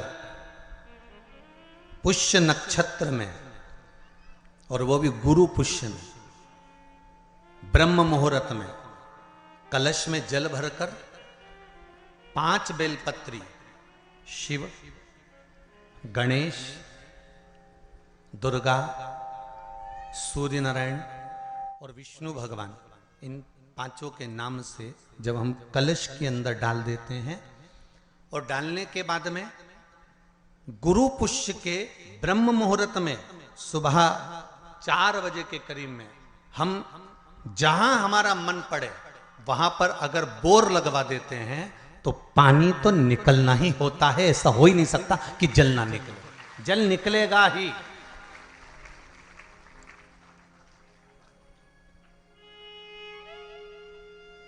बस जो 5 देव के नाम से अपने 5 बेलपत्री जल के पात्र में रखी, वो कलश जहां बोरिंग हो रहा है उस स्थान पर रखा होना चाहिए। जहां बोरिंग हो रहा है उसके पास में रखा होना चाहिए। कब तक? जब तक वो जल ना निकले, और निकलेगा। पर ब्रह्म मुहूर्त में ही गुरु पुष्य के दिन उसका जल खनन होना चाहिए। महाराज, भूमि में से जल के लिए प्रयास होना चाहिए। पंचदेव फिर ध्यान दे लेना। 5 देव कौन से? शिव पंचायत के। क्योंकि देवता होने भी जब यज्ञ के लिए जाते हैं, देवता जब अनुष्ठान के लिए जाते हैं, देवता जब युद्ध के लिए जाते हैं, देवता जब किसी कार्य के लिए जाते हैं, और जब कार्य के लिए पहुंचते हैं, जब देवता कार्य के लिए जा रहे हैं और लगता है कि यह कार्य पूर्ण नहीं होगा, यह कार्य सफल नहीं हो पाएगा, हम जिस कार्य के लिए निकले हैं इस कार्य में कहीं ना कहीं अड़चन उत्पन्न होने वाली होती है, तो सारे देवता उठकर भगवान शंकर के पास जाते हैं और शिव की पंचायत को लगाते हैं। शिव पंचायत में जैसे ही कोई बात सम्मुख में आकर खड़ी हो जाती है, शिव पंचायत में जैसे ही कोई बात सामने लाकर रख दी जाती है, मात्र कुछ ही क्षण में शंकर भगवान की पंचायत उसको समाप्त कर देती है और कार्य सफल कर देती है। शिव पंचायत का बल बड़ा प्रबल है। अब एक बात और ध्यान दीजिए। कई लोगों के मन में आता है, गुरुजी शिव परिवार के मंदिर जाता होते हैं तो शिव पंचायत के मंदिर क्यों नहीं बनते? इंदौर में एक मंदिर है, छत्तीसगढ़ में भी एक मंदिर है। उसकी सूचना भी मैं कल उसमें देखेंगे अपने लिंग पुराण के अंतर्गत, तो उसमें निकल जाएगा। उज्जैन में भी एक मंदिर। तो शिव पंचायत के मंदिर क्यों नहीं बनते गुरुदेव? प्रश्न तो खड़े होते हैं। एक प्रश्न आया है, अच्छा है, देखिए।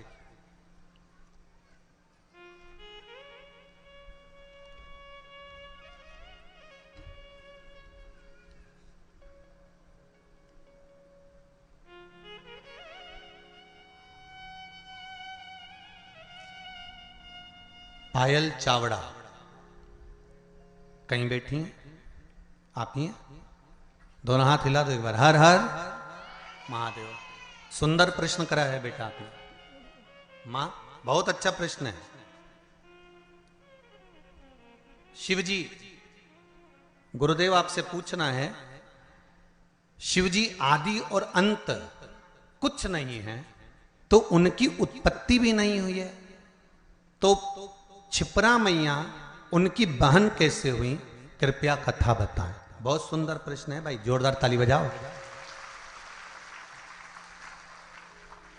बैठो दीदी, बैठो। बहुत सुंदर प्रश्न के लिए बहुत बहुत धन्यवाद। ऐसे प्रश्न अगर उपजे ना, लोग फालतू के प्रश्न करें ना तो वो आनंद ना आए, और जो प्रश्न काम के हैं ना, ऐसे प्रश्न अगर आए ना तो कथा का भी आनंद बढ़ जाए। कथा का भी एक रोचकता बढ़ती है इन प्रश्नों के माध्यम से। अब आपने लिखा है कि शिव की उत्पत्ति या अंत है ही नहीं, अजन्मा है शंकर। सारे वेद पुराण शास्त्र जो तुमको पढ़ना है पढ़ लो, जो तुमको उठाना है उठा लो, सबके जन्म का प्रसंग मिलेगा, शिव के जन्म का नहीं। हां, विष्णु पुराण में शिव के जन्म का एक प्रसंग छोटा सा ब्रह्मा जी के द्वारा प्रकट होने का लिखा है।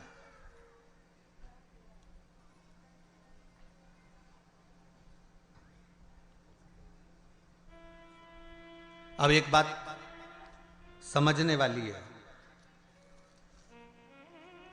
आजन्मे शिव हैं तो उनकी बहन कैसे? तो शिव महापुराण कहती है, स्कंद पुराण का काशी खंड और उज्जैनी खंड आप अगर ध्यान देंगे तो उसमें मिलेगा आपको, श्रवण करेंगे आप या उसको पढ़ेंगे उज्जैनी खंड के अंतर्गत, काशी खंड के अंतर्गत, स्कंद पुराण में, तो उसमें एक बात बड़ी सुंदर लिखी है स्कंद पुराण में। जैसा दीदी ने प्रश्न किया है कि उनकी अंत भी नहीं है तो उनकी उत्पत्ति भी नहीं, तो उनके संबंध कैसे, पर काशी खंड में एक शब्द वेदव्यास जी ने लिख दिया स्कंद पुराण के अंतर्गत। वेदव्यास जी लिखते हैं कि भगवान शिव जितनी लीलाओं को करते हैं ये संपूर्ण ब्रह्मांड के कल्याण के लिए करते हैं। खुद के लिए शिव जी ने कोई लीला नहीं करी महाराज, भगवान शंकर ने खुद के लिए कोई लीला नहीं करी। मेरे राघव जी ने जो लीला करी अपने पिता के वचन को निभाने के लिए करी। मेरे भगवान कृष्ण ने जी लीला करी वो अपने माता पिता के अनुकूल करी है, पर मेरे शंकर, मेरे नारायण जो लीला करते हैं वो लीला का क्रम देवताओं के हित के लिए भी होता है। पर मेरे भगवान देवादिदेव महादेव जितनी लीला को करे हैं, मेरे शंकर भगवान ने जो जो धारण करा, जो जो लीला करी, चाहे माता सती को भस्म करवाया हो, चाहे पार्वती के साथ में मंगल विवाह हुआ हो, चाहे गणेश जी महाराज का प्रागट्य हुआ हो, चाहे कार्तिकेय बाबा का प्रागट्य हुआ हो, चाहे जया विषहरा शामली बारी दौतली या अशोक सुंदरी का प्रागट्य हुआ हो, चाहे शिव की जितनी लीलाओं का क्रम आता है, ये शंकर भगवान ने स्वयं के लिए नहीं, शंकर भगवान ने संपूर्ण जनमानस के कल्याण के लिए अर्थात जनमानस को प्रेरणा देने के लिए करी।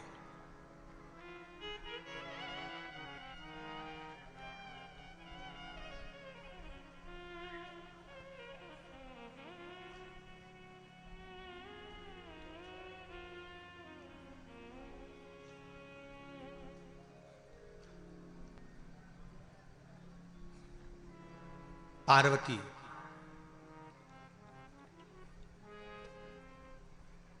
नर्मदा, मां गंगा, क्षिप्रा, सरयू, मंदाकिनी, गोदावरी, कृष्णा, भारत की भूमि की जितनी पवित्र नदियां हैं, भारत की भूमि की जितनी पवित्र नदियों का उद्गम है, भारत की धरा पर जितनी पवित्र नदियां प्रकट हुई हैं, यह कोई संसार सागर में मृत्यु लोक में ऐसे ही प्रकट नहीं हो गई।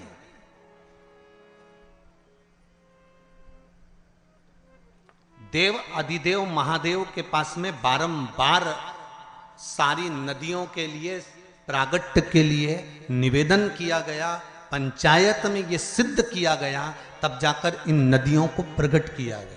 और एक बात अपने जीवन में उतार कर रखना, जितनी पवित्र नदियों में आप स्नान के लिए जाओ, जितनी पवित्र नदियों में आप स्नान करने के लिए जाओ, आपसे करबद्ध हाथ जोड़कर निवेदन है कि उन नदियों की पवित्रता पर कभी दाग लगाकर मत आना।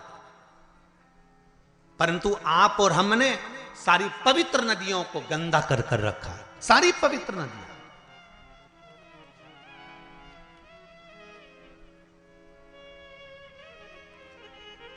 मैं कहूंगा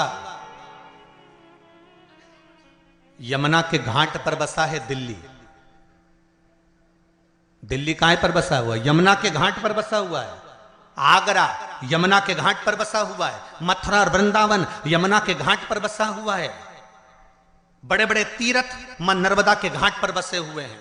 बड़े बड़े तीर्थ मां गंगा के घाट पर बसे हुए हैं। बड़े बड़े तीर्थ मां कृष्णा के घाट पर बसे हुए, गोदावरी के घाट पर बसे हुए हैं। ये पवित्र पवित्र नदियां जिनको देवता स्वयं अपने लोक से लेकर मृत्यु लोक में आए हैं। एक भी नदी इस भूमंडल पर नहीं थी, परंतु कहीं शंकर भगवान ने कहा, कहीं देवी ने कहा, कहीं सूर्य ने कहा, कहीं किसी ने कहा, सबने कहीं ना कहीं इनकी आराधना करी है और इनको मृत्यु लोक पर लाने के लिए अथक प्रयास करा, अथक प्रयास। अगर आप शिव पंचायत की कथा को सुन रहे हो तो तो अपने जीवन में एक बात उतार कर रखना कि शिव पंचायत में एक एक नदियों के उद्गम की कथा का वर्णन है महाराज। और सारे देवताओं ने घोर तप कर घोर तप कर इन नदियों को पृथ्वी पर लेकर आए, भूमंडल पर लेकर आए। और नदियां जब भूमंडल पर आ गई, जरा विचार करिए, हजारों हजार वर्ष तक ऋषियों ने, संतों ने, साधुओं ने, देवताओं ने तप साधना करी, तब ये नदियां पृथ्वी पर आई। और पृथ्वी पर आने के बाद ये नदियां इतनी पवित्र रही।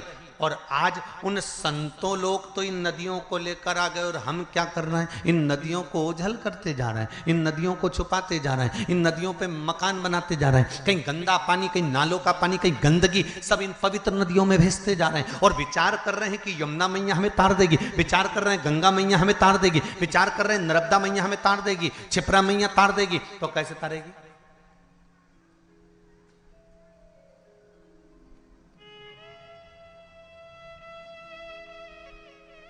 आपके जीवन को सुख देने के लिए। मेरे को साहू जी बता रहे थे,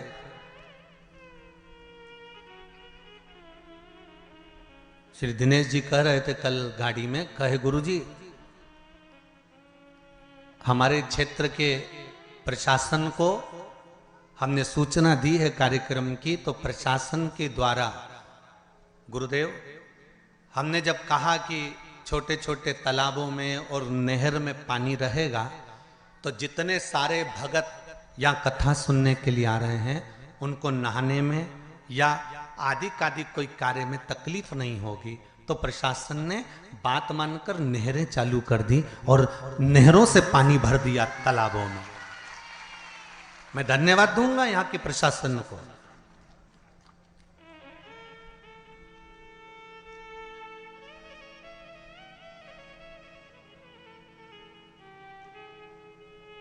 जिन्होंने नहरें चालू कर दी कि भगत लोग, अगर इस छोटे से गांव में जब इतनी बड़ी कथा हो रही है, इतना बड़ा पंडाल लगा हुआ है, इतने जनमानस, और विश्वास नहीं था कि आज पहले दिन इतने जंगल के अंदर गांव, गांव के अंदर गांव, गांव के अंदर गांव।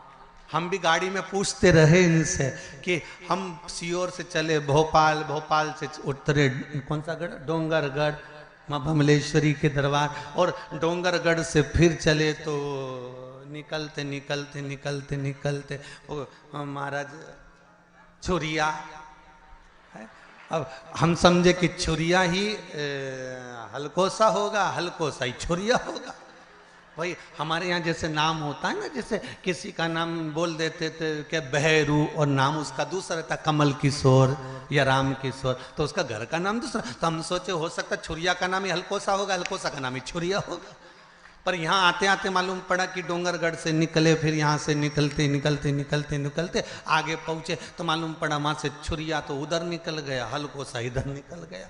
अब हलकोसा भी आते आते आते आते ये पास के गांव के लोग वो गाड़ियों को उधर घुमा के ले गए। तो हमने, मैं स्कूल के बाहर पढ़ा तो दूसरा गांव था, तो हमने जजमान से फिर पूछा क्यों जी अभी हलकोसा नहीं आया, बस 2 किलोमीटर दूर है। हमने कहा तुम कहते कहते तो 25 लिया है।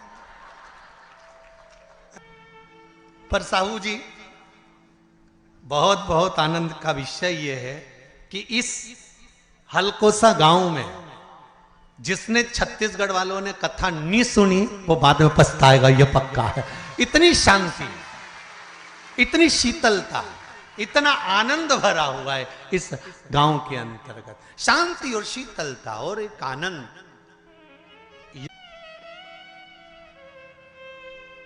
वो सुख है।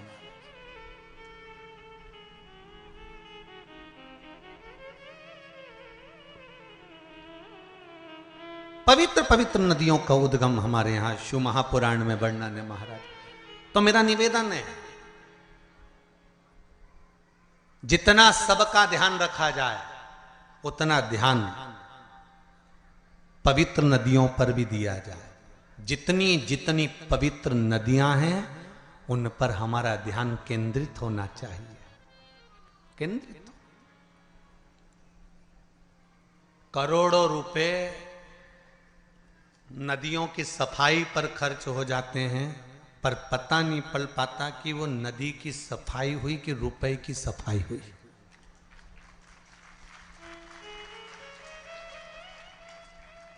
पवित्र नदियां।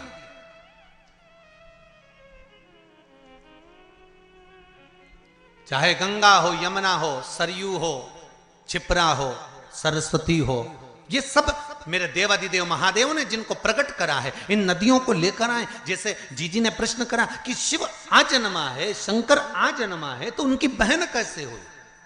शिव महापुराण की कथा कहती है कि भगवान शंकर को एक दूषण नाम के राक्षस का संहार करना था, जो ब्राह्मण के बच्चों का रक्त निचोड़कर पी रहा था।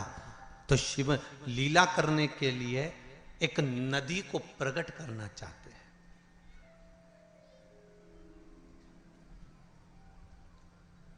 देवताओं के हित के लिए शंकर गंगा को प्रकट करना चाहते हैं। वेद व्यास जी के ज्ञान की वृद्धि करने के लिए शंकर भगवान सरस्वती को प्रकट करना चाहते हैं। संसार में बहुत गरीब से गरीब भी लोग रहेंगे जो अपने घर में शंकर की मूर्ति अगर रखेंगे तो उनके पास यज्ञ करने का पैसा भी नहीं होगा, हवन करने का धन भी नहीं होगा। इसलिए शंकर भगवान नर्मदा जी को प्रकट कर दिया। कौन सी नदी प्रकट करी? नर्मदा। तो पूछा नर्मदा नदी को प्रकट करने का कारण क्या था? शंकर भगवान से पंचायत में बैठे हुए देवताओं ने, भगवान विष्णु ने, भगवान सूर्य ने, माता जगत जननी दुर्गा भवानी ने, श्री गणेश जी महाराज ने, सबने प्रश्न करा कि भोलेनाथ आपने नर्मदा को क्यों प्रकट करा? तो शंकर भगवान कहते हैं नर्मदा को प्रकट करने का केवल एक कारण है कि नर्मदा का जो कंकर निकलेगा वो शंकर होगा। इसको ना यज्ञ की जरूरत है ना अनुष्ठान की जरूरत है, जिसने ले जाकर बिठा दिया वो वहीं सिद्ध हो जाएगा, वो वहीं सिद्ध हो गया। उसको प्राण प्रतिष्ठा की भी जरूरत नहीं है, वो तो जहां रखा वह सिद्ध है।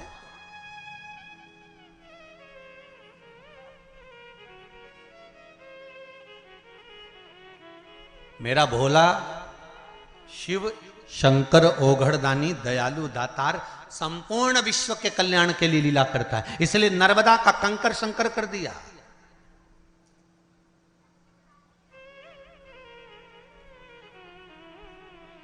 और शिव कृपा, शिव दया, शिव करुणा किसको कहते हैं? कि जहां शंकर की कथा होती है, शंकर का स्मरण होता है, शंकर का भजन होता है, वह भूमि भी, कंकर भी शंकर हो जाता है। और कुछ दिन के लिए, 7 दिन के लिए तो हलकोसा की ये पावन धरा भी, कंकर भी शंकर। एक कंकर शंकर का भी पत्र अच्छा आया, देखिए।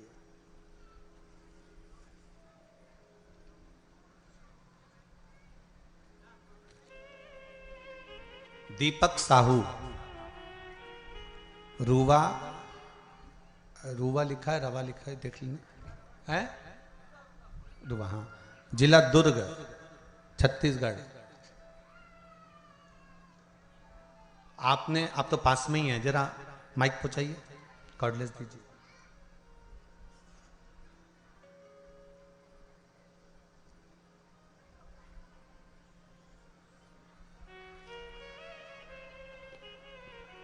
आपने पत्र में लिखा है, गुरुदेव रुद्राक्ष महोत्सव चल रहा था कुबेरेश्वर धाम पर, और रुद्राक्ष महोत्सव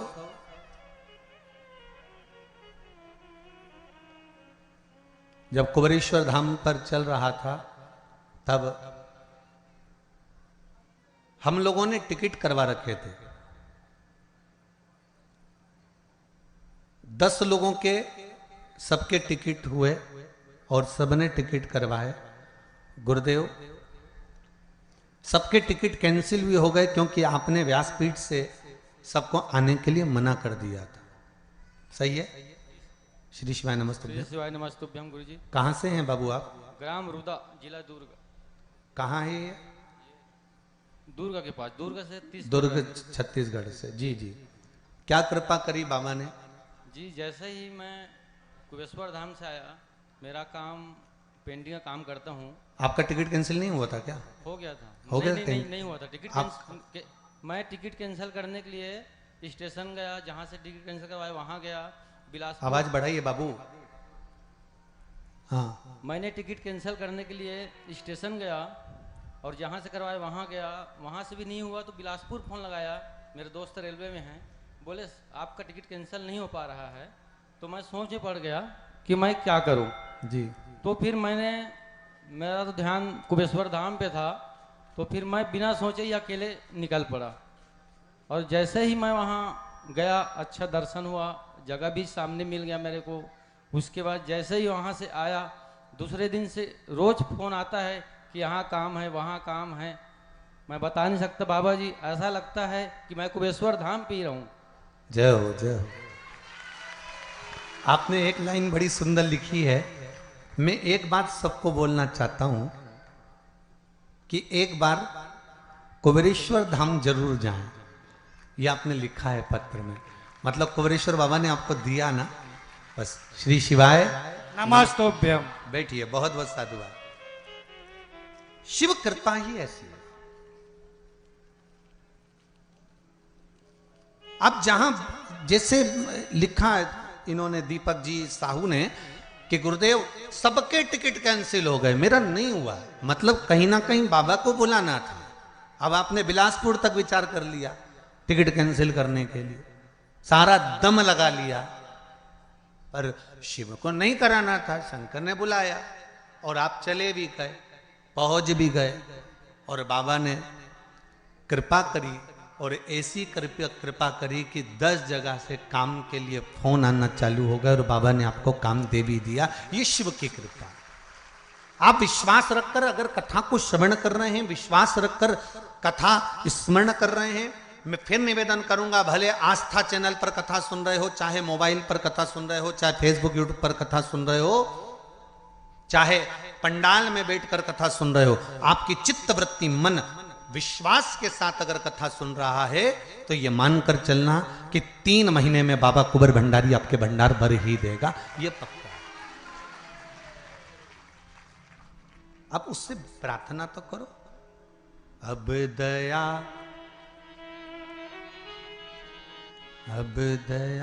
करो।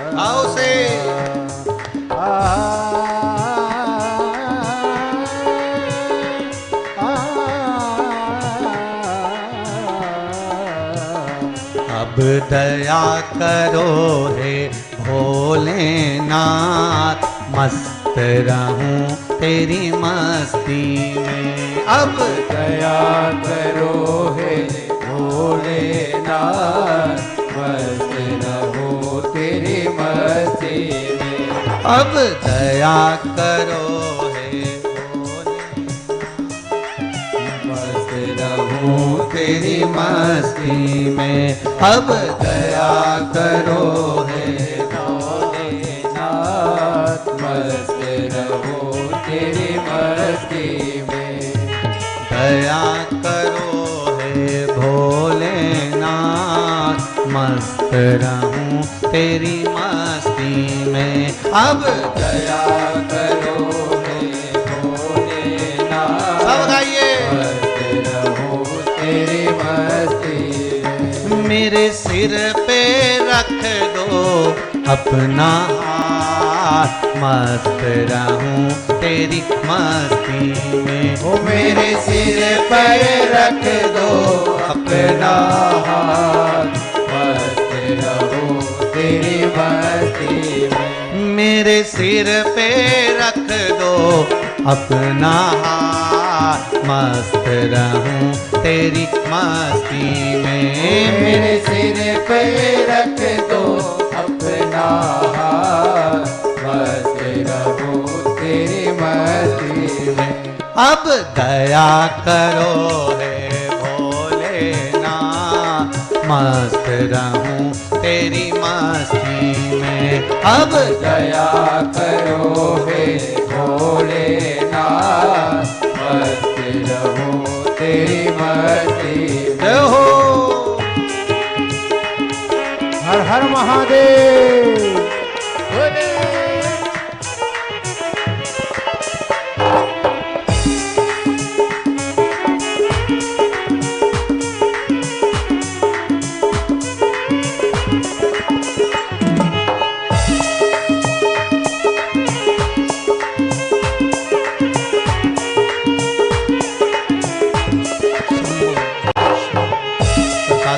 कैलाशी अविनाशी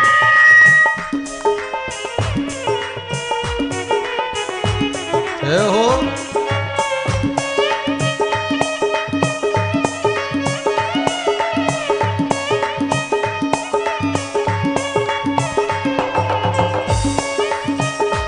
हर हर भोले।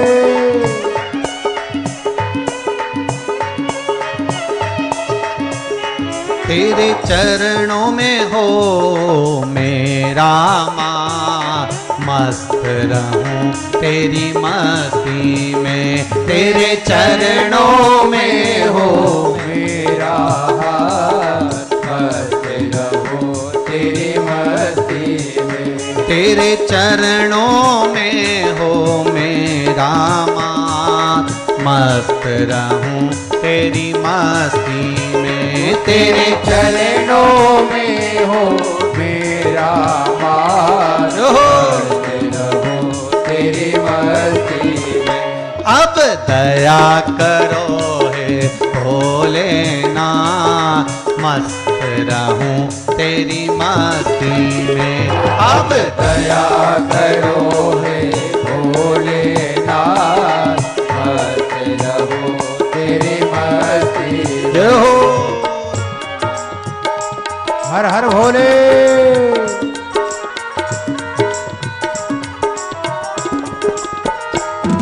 बम बम लहरी।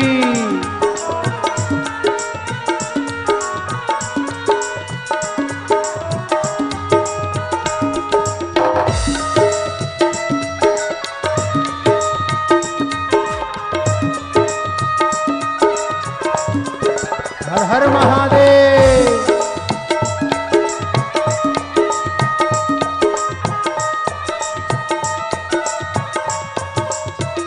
दोनों हाथों से बम बम लहरी।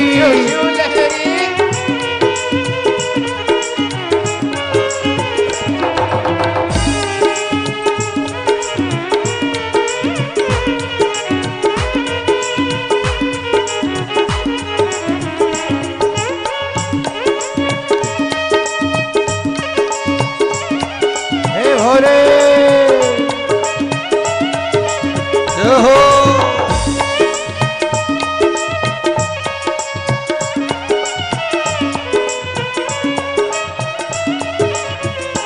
तेरे द्वार खड़े हैं रख ले लाज, मस्त रहूं तेरी मस्ती में। वो तेरे द्वार खड़े हैं रख ले लाज, मस्त रहो तेरी मस्ती में। तेरे द्वार खड़े हैं रख ले लाज, मस्त रहूं तेरी मस्ती में। तेरे द्वार खड़े हैं रख ले लाज, मस्त रहो तेरी मस्ती में। अब दया करो हे भोलेनाथ, मस्त रहूं तेरी मस्ती में। अब दया करो हे भोलेनाथ, मस्त रहो तेरी मस्ती में। मेरे सिर पर रख दो अपना हाथ, मस्त रहूं तेरी मस्ती में। मेरे सिर पर रख दो अपना हाथ, मस्त रहो तेरी मस्ती में। अब दया करो हे भोलेनाथ, मस्त रहूं तेरी मस्ती में। अब दया करो हे भोलेनाथ,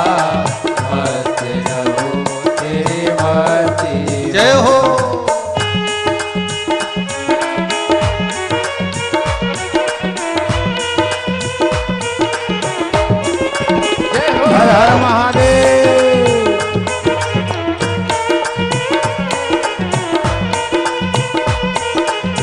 हर हर भोले।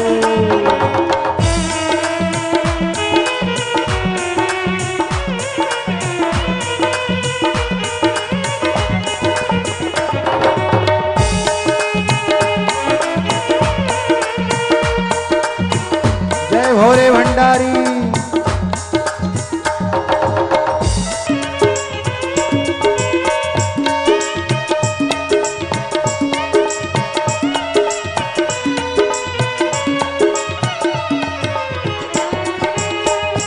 मैं तो झूम झूम के नाचूं आज, मस्त रहूं तेरी मस्ती में। मैं तो झूम झूम के नाचूं आज, मस्त रहूं तेरी मस्ती में।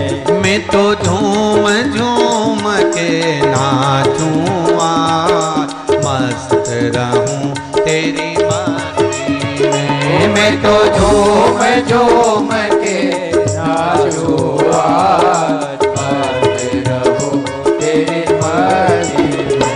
अब दया करो है भोलेनाथ, मस्त रहूं तेरी मस्ती में। अब दया करो हे भोलेनाथ, मस्त रहूं तेरी मस्ती में। मेरे सिर पर रख दो अपना हाथ, मस्त रहूं तेरी मस्ती में। मेरे सिर पर रख दो अपना हाथ, मस्त रहूं तेरी मस्ती में। मेरे सिर पर रख दो अपना हाथ, मस्त रहूं तेरी मस्ती में। मेरे सिर पर रख दो अपना हाथ, मस्त रहूं तेरी मस्ती में। अब दया करो है भोलेनाथ, मस्त रहूं तेरी मस्ती में। अब दया करो हे भोलेनाथ, मस्त रहूं तेरी मस्ती में। अब दया करो है भोलेनाथ, मस्त रहूं तेरी मस्ती में। अब दया करो हे भोलेनाथ, मस्त रहूं तेरी मस्ती में। अरे मस्त रहूं तेरी मस्ती में। मस्त रहूं तेरी मस्ती में। हाँ मस्त रहूं तेरी मस्ती में। मस्त रहूं तेरी मस्ती। हर हर महादेव है। शिव पुराण कह रही है महाराज, पंच तत्व से बना ये शरीर, पंच तत्व से निर्मित ये ब्रह्मांड, और शिव पंचायत के वो 5 देव इस पंच तत्व के मूल स्वरूप हैं। पंच तत्व में जल की मात्रा ज्यादा है, इसलिए उसका जो मूल है वो श्री गणेश जी महाराज। दूसरे नंबर पर हैं पंच तत्व में वायु, और वायु के अगर कोई देव मूल रूप से माने गए हैं तो वो भगवान विष्णु हैं। शरीर में वायु का एक मूल स्थान होता है।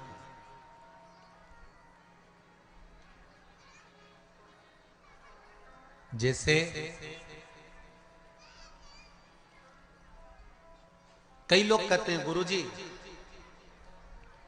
आप कहते हो कि कथा सुनना चाहिए, कथा पंडाल में जाना चाहिए, या कथा श्रवण करना चाहिए, चाहे चैनल पर सुनो चाहे कहीं पर भी सुनो, पर कथा सुनो।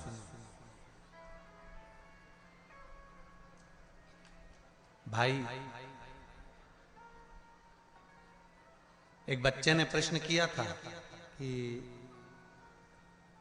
आप कहते हो कि भगवान सब जगह पर है, तो फिर हमारी मम्मी तुम्हारी कथा में क्यों जाती है? जब भगवान सब जगह पर है तो हमारी मम्मी को कथा में जाने की जरूरत क्या है? हमने भी वही कहना चाहते हैं। हवा सब दूर है, बोलो सही है कि गलत है? बोलते जाओ जरा जम के, सही है।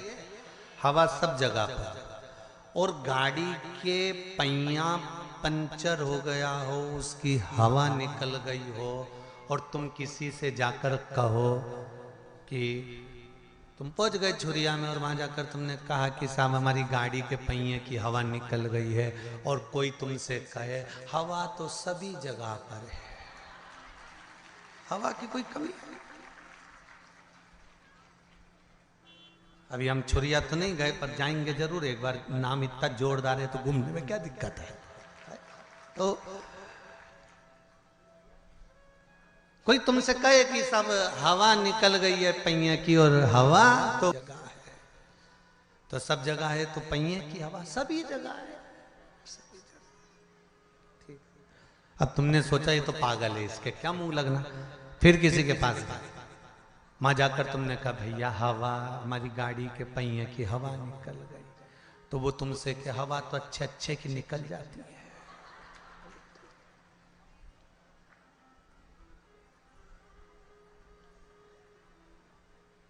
फिर तुमने कहा हवा कहां मिलेगी? हवा ही तो है, कहां नहीं मिलेगी, सब जगह हवा है।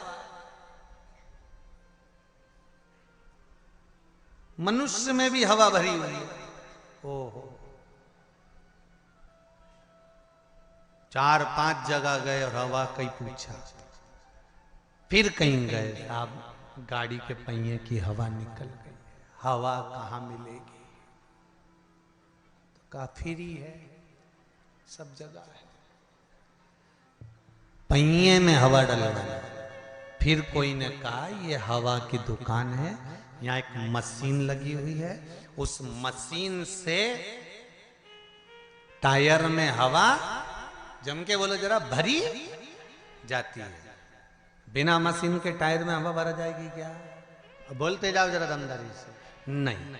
उसी तरह मेरा उस बच्चे से निवेदन है जिसने कहा था कि जब भगवान सब जगह पर है तो हमारी मम्मी तुम्हारी कथा में क्यों जाती है, तो उस बच्चे को समझाना चाहूंगा, हवा सब जगह पर है, भगवान कण कण में बैठा हुआ है, और मशीन तो यही लगी हुई है जो भर देती है।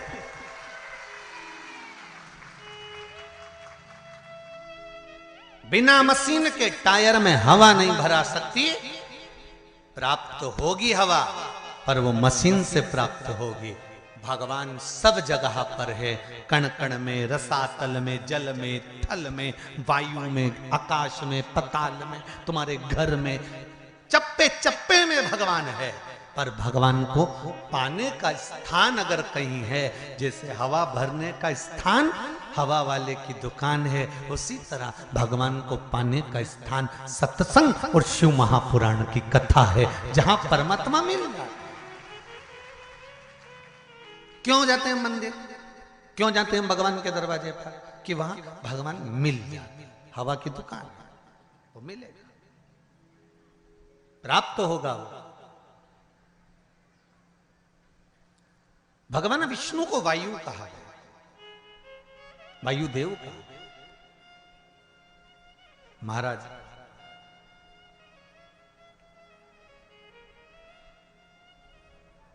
इस मनुष्य के शरीर में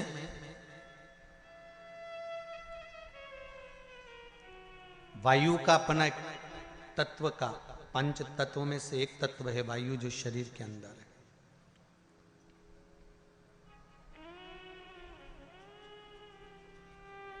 और उस वायु को एकाग्रित रखने के लिए हमारे यहां मंत्रों का प्रभाव है, मंत्रों की प्रबलता।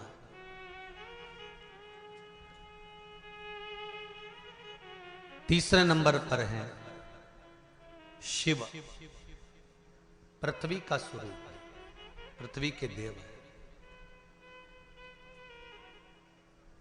पृथ्वी का देव 33 कोटि देवताओं में किसी को नहीं कहा गया पृथ्वी का देव, केवल एक को कहा गया है, वो देव अधिदेव महादेव है, क्योंकि ये पृथ्वी के देव हैं। मृत्यु लोक का अगर आधिपत्य किसी के पास है तो शिव के पास। अब एक बात सावधानी से सुनिएगा, शायद शिव महापुराण के माध्यम से अभी तक ये बात सामने नहीं आई, पर शिव पंचायत कथा में आ रही है। जितने आस्था चैनल पर कथा सुन रहे